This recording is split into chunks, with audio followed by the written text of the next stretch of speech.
Happy Showcase Sunday, and this week's Showcase Sunday is the summary of the last 4 weeks, and wow, what an amazing content that we had. So look out for all the top tips that all our Showcase Sunday interviewees have given free of charge for you. So it's great content and great to actually see. So the first Showcase Sunday we have Dawn Kenyon. Now, Dawn Kenyon was from Radcat Limited, and that's an amazing training and consultancy company for health and safety, really taking the pressure off you, giving you top tips of how to deal with your health and safety within your organization and making sure that you are clear and you're legal. So over to you, Dawn. Okay, so my name is Dawn Kenyon. My company is Radcat Limited. Why do I do it? We're a small family business, and I think that ethos is throughout. We do it because we care, and we do it because we want to help people. We have quite a few different services, but health and safety is the paramount service.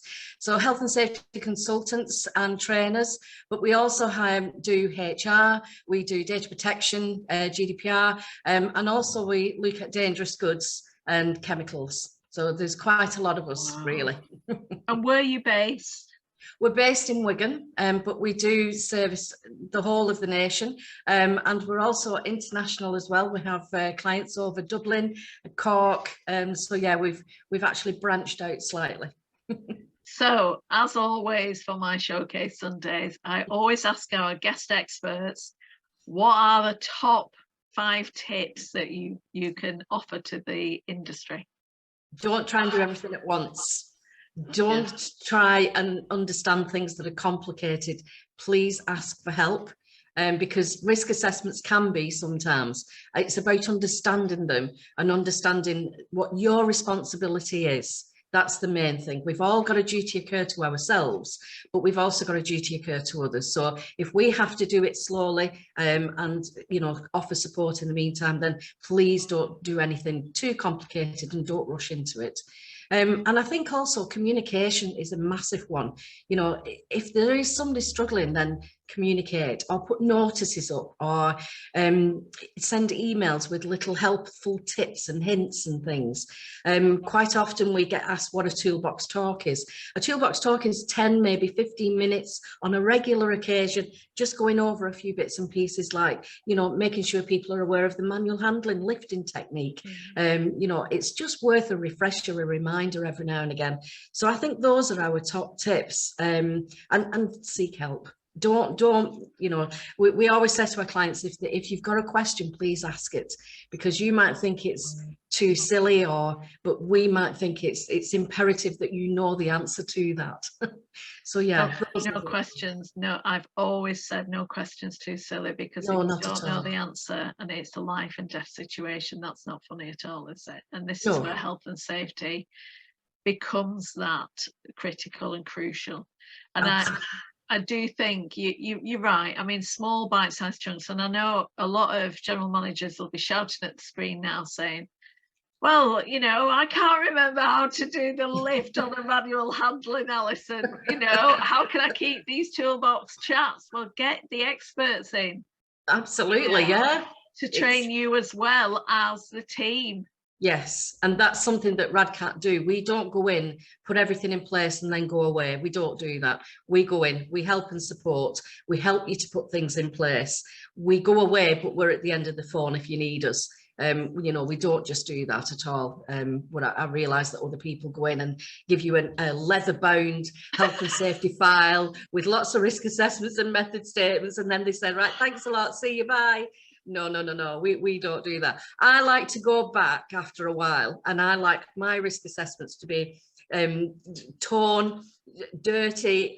I don't particularly care, but that shows me that they're being looked at. So yeah, I'd rather that than have the file on the shelf that is taken down every 5 years. I've just had that discussion because I'm currently delivering business strategy planning workshops across the UK at the moment, but I'm actually concentrating in Cumbria at the moment for businesses. And the amount of businesses that the business plan when they first started the business is in a drawer. Yeah. And I go, how long have you been going? Oh, 20 years. Oh gosh. Really? That's interesting.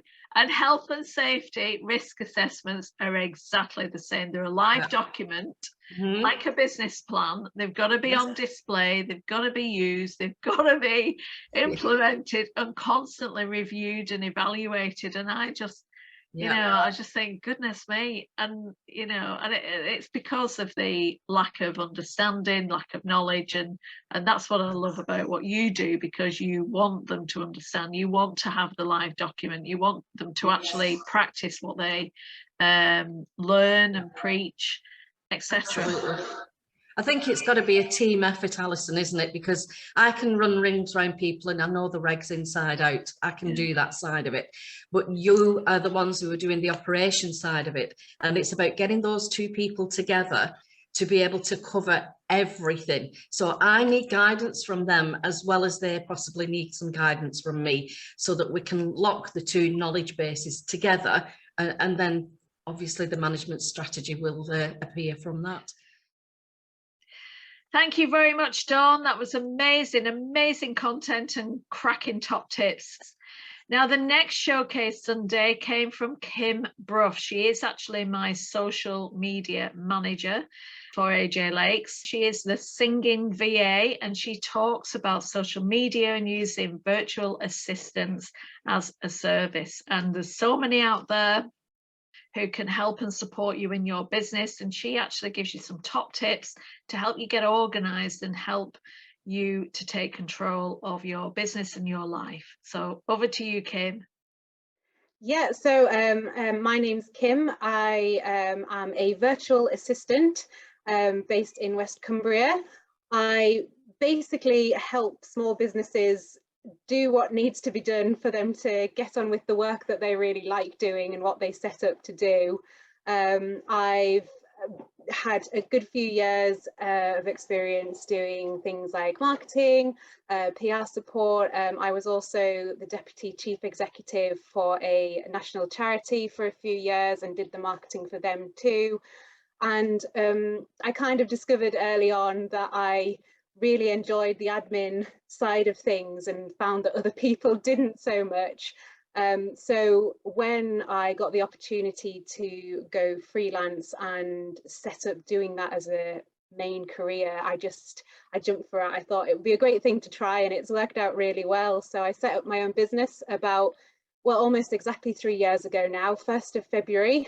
So my business birthday has just passed. And it's going great. I help loads of really interesting businesses get on with their work and sort themselves out, really. Fantastic, and congratulations, happy anniversary. Thank you. and I'd just like to say Kim is actually my social media manager. She organizes all my posts and gets it all scheduled and all out there, so I'm very, very pleased and very grateful to you, Kim. But I know what makes you unique and different, but tell the audience listening to our Showcase Sunday today, what makes you unique and different as opposed to your competition? So I often think of myself as a bit of jack of all trades. Virtual assistants vary quite a lot, so some will specialize in a specific area, whereas I like to dabble in everything. So I'm quite techie, but I'm also quite creative, which is a bit of an unusual combination, and I can kind of offer people more of a wide range of things. You know, if they don't have the amount of work to have a specialist in each area, then they can call on me to kind of just cover a big range and really help them. So I like the fact that I can offer a lot of varied work and experience and support to people, which I think a lot of virtual assistants might be a bit more specific, which is really useful for some, but for smaller businesses, I think this really helps. What are your 5 top tips, please? All right, so, well, I think one of the first things that I often start off with people is to set up processes, which sounds a little bit boring, but it's so helpful, especially even if it's just you on your own. kind of knowing these are the stages you need to take for this part of your business helps you double check it. It helps you avoid things getting missed. And it's even more important when you've got few people working with you, because then everybody's on the same page and they know what they have to do. And instead of you trying to remember, oh, what do I do? Have I missed that? And worrying about it and fretting about it, losing sleep, you've got it all there. This is the stages you take, and this is how you do it, and we'll get everything done. And I think that's a really important and maybe overlooked element of running a business at times. So that would be my first tip to get started. And kind of looking back at what we've already spoken about, stay active on your social media, on your other marketing platforms. Make sure you're there for your customers. Even if you're closed during the winter, your customers still might be thinking about booking their future holidays, especially when it's dark. Oh, I'm going away for summer, what would I like to do? And I think marketing, what people forget, it's not about making the sale here and now. It's not make a Facebook post, make a sale. It's about reminding people that you're always there, and that when they come to think of doing this activity or booking this place to stay, you're the first person that comes to mind, because they've seen you regularly, even when you weren't actively taking those bookings. And I think that's a really important part about marketing that people forget. So that's tip number 2. Tip number 3, when you're busy, when you're feeling overwhelmed, or even before that, just get somebody to help. It's not a failure on your part. It's not you losing control. It's preventing that. And it's honestly just asking somebody for help can just help your business so much and help you so much. It stops you getting stressed out. It means your things aren't going to fall by the wayside. Even if it could be a virtual assistant, it could be a member of staff, it could even be the occasional family member or friend who you just need to help move a piece of furniture or something. There's no harm in asking for help, and it will benefit the business so much, and just help you relax. Kind of following on for that, don't spend ages doing something someone else could do better and quicker. I know so many people who will spend 10 hours on a task that someone could do in an hour. And if you're worried about budget and you're worried about spending money and paying somebody to do that, just think about how much your time is worth as well. People forget to count, because they're not getting paid specifically by the hour. They forget to kind of put a monetary value on their own time. And so if you're charging £20 for an hour for 10 hours, it's £200, and then somebody else is going to do it for maybe £30 an hour and do it in 2 hours, you still save money that way. And they probably do a better job of it as well, and it saves you a lot of stress. So don't be worried about spending money, because it'll probably help you save money at the end of the day.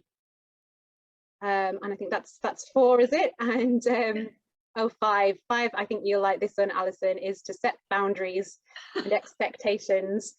I think in hospitality is one of those industries where you don't have the same kind of boundaries as other industries. So you're on more often, you're on weekends and holidays and evenings and all this kind of thing, but that doesn't mean you have to be on all the time and that you can't have boundaries, because offering good customer service isn't about being on the end of the phone or behind a door someone can knock on all the time. You don't have to pick up a phone call at 11 o'clock at night to take a booking.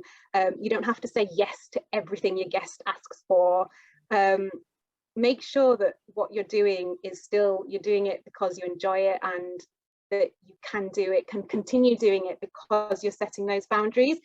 If you set expectations for your guests or your visitors, set expectations for yourself, it can really help you enjoy the work more and not burn out, and keep going even when things are hard, because you know what your hard no is.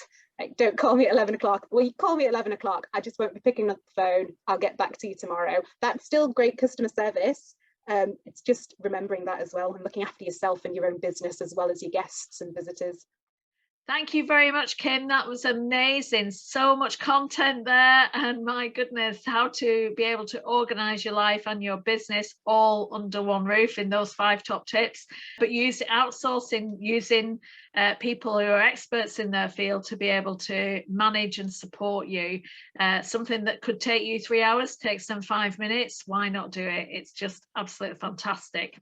And the next Showcase Sunday is my first employee here at AJ Lakes. It's all about Kickstarters. It's all about your employees, how you should look after them, but how to make the most out of your employees, your Kickstarters, who you take on. So this is Jay Hunter, my first employee. He is doing amazingly well and so proud of him. And he's got some 5 top tips for you.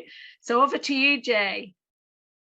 Well, I'm Jay Hunter. I've recently joined AJ Lakes. I am from the Lakes in Cumbria, and I've started as a new employee to help Alison bring in a new digital approach and move into more modern and newer techniques in most of the social media for any sort of marketing approach and anywhere else that I can support her. Yeah, because when we actually went through our interview together, it was very interesting. So Jay is a Kickstarter and he has come through that channel, but I'm so excited and I'm so very pleased because when we had the interview, I could see massive opportunities moving forward. But I want you to say your USP as a university graduate, and you're coming to an industry that is slightly different to what you're used to in all reality. However, my goodness, it's like perfect, isn't it? So go on. It's going great. So my background is computer science, mostly games development, but most of it is about pleasing your audience, etc. Anyway, so some of these skills are applicable. And it's also very business focused what I do. We're always thinking about end results, project planning, getting things structured. A business is no real different to a project. You've got to organize everything, structure everyone, communicate with everyone, think about your end user, think about all of your employees and how you manage things. I've learned a lot of sort of technical skills, and that's what I'm hoping to bring into the company moving forward. Yeah, and that's so relevant in the hospitality industry at the moment. I mean, I see so many business owners, managers who, as the Kickstarter's coming to an end, they're looking at it now, looking in hindsight, saying, oh, should I have bothered? Should I have tried? Do I really want a graduate? And will they be able to bring the skills that I'm looking for? And you see that all the time, don't you? Yeah, there's so many graduates these days. I've known loads of friends, especially through COVID, who've done fantastically in their degrees, been published in magazines if they're in arts, and done a great sort of talk about some piece of tech they've made for computer science, and they're just not getting a chance in these industries. A lot of them do need to take a jump into sectors that are not familiar. Hospitality isn't particularly somewhere that I think. I have worked in hospitality in the past, but it's not particularly an area that I've got as much experience as Alison does in 25 years of plus of service in hospitality.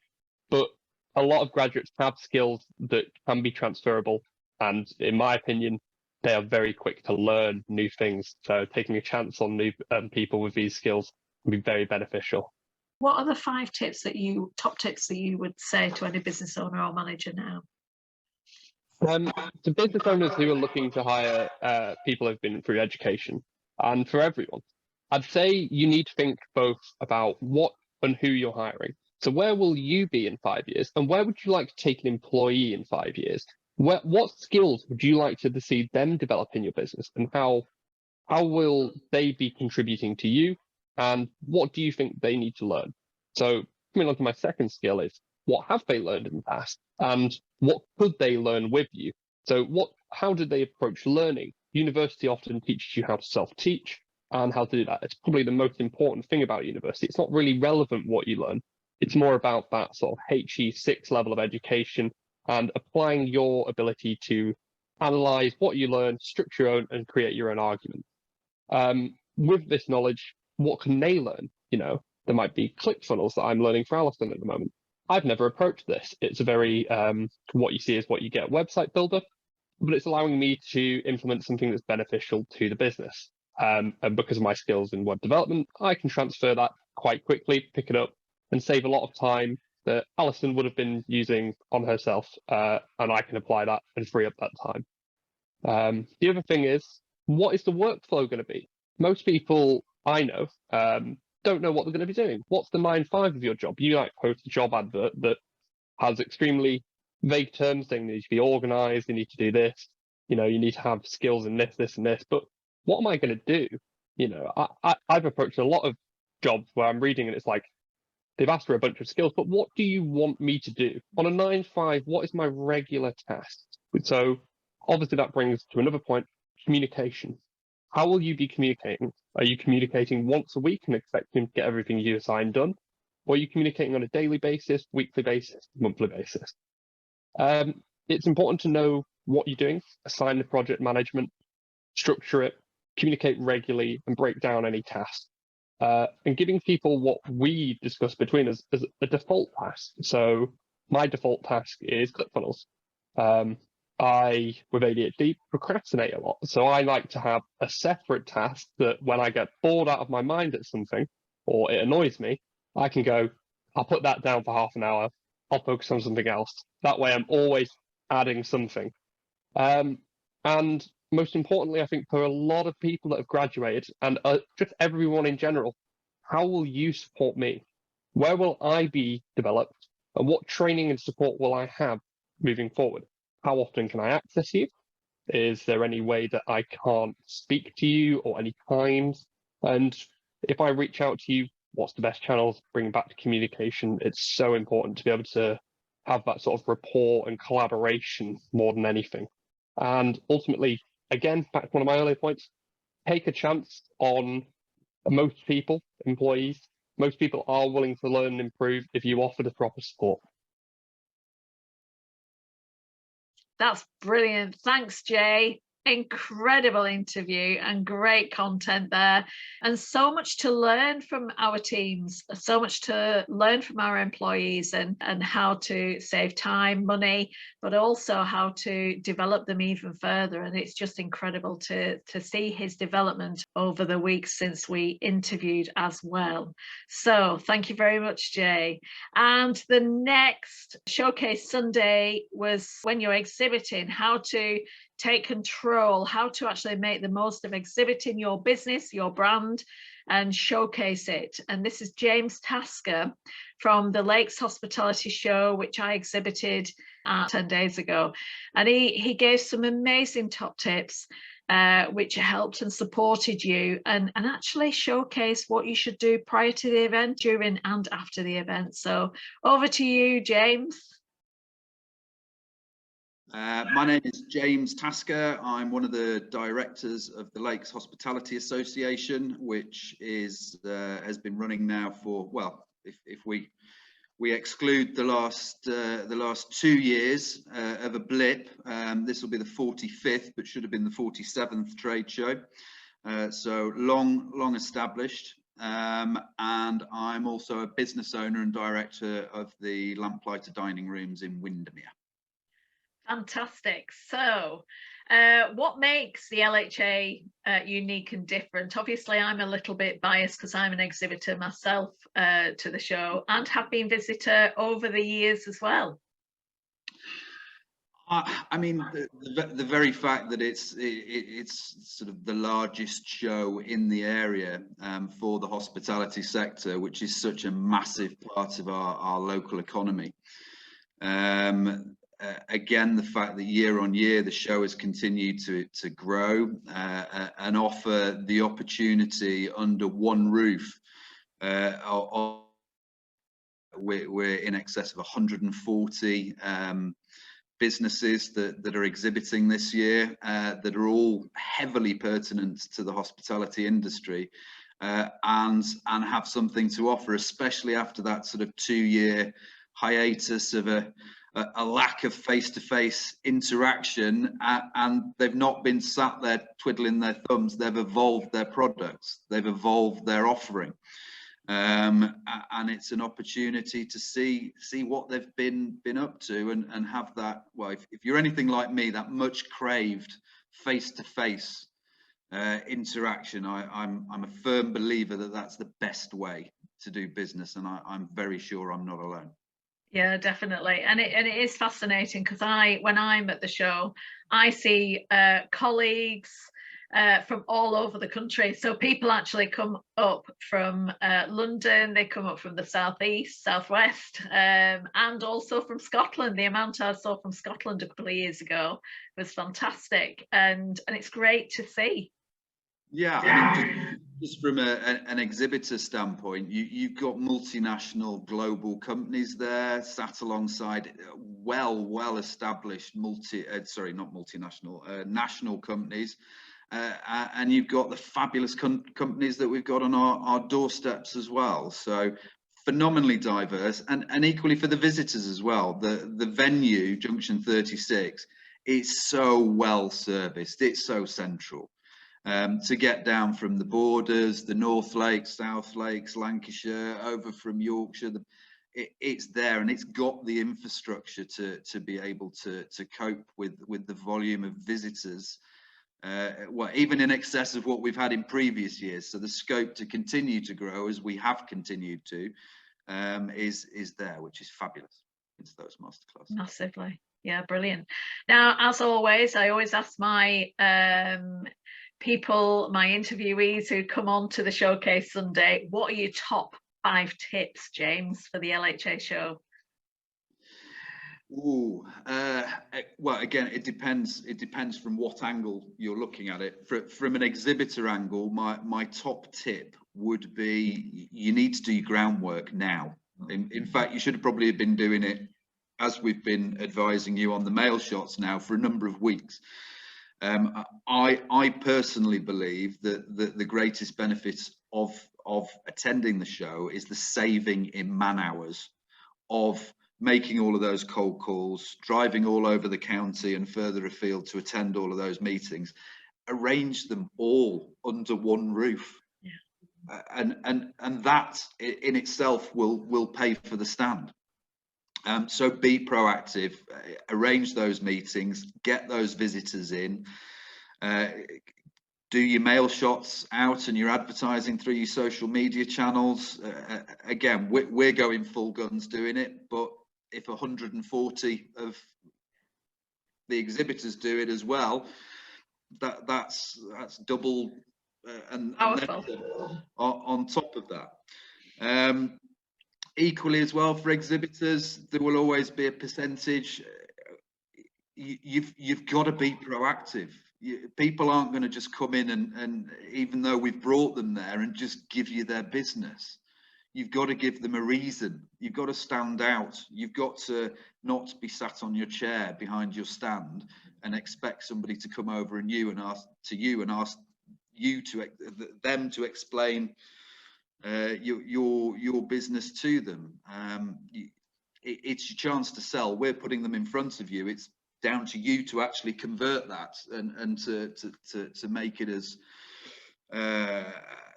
beneficial to you as possible. For the visitors, just come.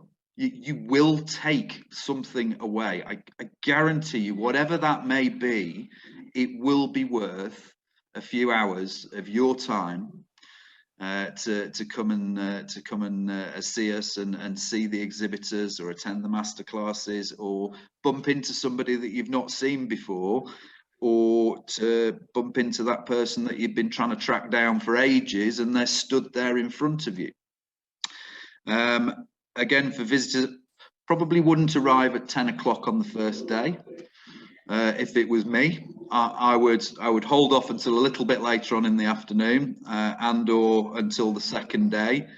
It does tend to well, you more than anybody will know, Alison. The sort of I see it. There's ebbs and flows, aren't there? Yeah, there are. Yeah. It sort of reaches a point, and then it dips, and then it surges back up again. So it would be not to come at those peak times. It would be to look at the exhibitors in advance and see which ones you want to see, and possibly give them a call and see if the actual person you want to speak to is going to be there, and arrange to meet with them. We've got the hospitality hub where you can sit down and have a meeting. There's also Cafe Ambio on site as well, which a lot of people use to have breakout meetings. So maximize your day and your time. Really, time is one of the most precious things that we have. So just spend a bit of time doing a bit of groundwork.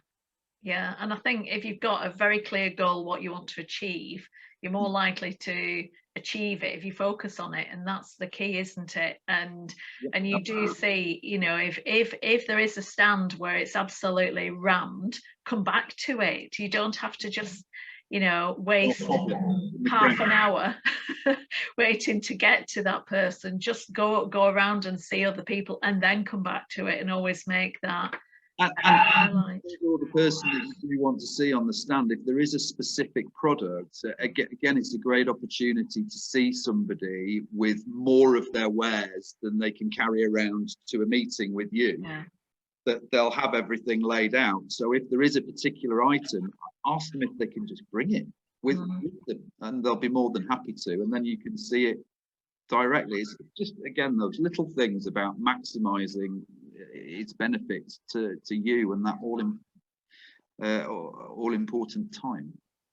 Yeah, definitely. And I guess that's the other element of examples of how you help the industry save time, money, and add value. That is all wrapped up in your 5 top tips. But there's, you know, if they have got a masterclass, do not, if they're wanting to attend a masterclass, the other area is do not turn up 5 minutes after it started, because you might, you know, not get in, but you might miss the golden nuggets that they throw away right at the beginning.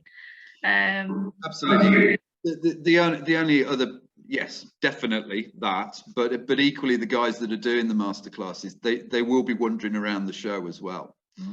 Afterwards. They'll be hovering around other people's stands, and there'll be an opportunity to maybe ask them that question that you didn't get a chance to, because we've got such a packed schedule and so many things to get through that it is very time restrictive. But after they've delivered their masterclasses, they will be going around the show. Grab them and ask them. They're all fabulous guys, and I'm sure they will be delighted to help and discuss it further.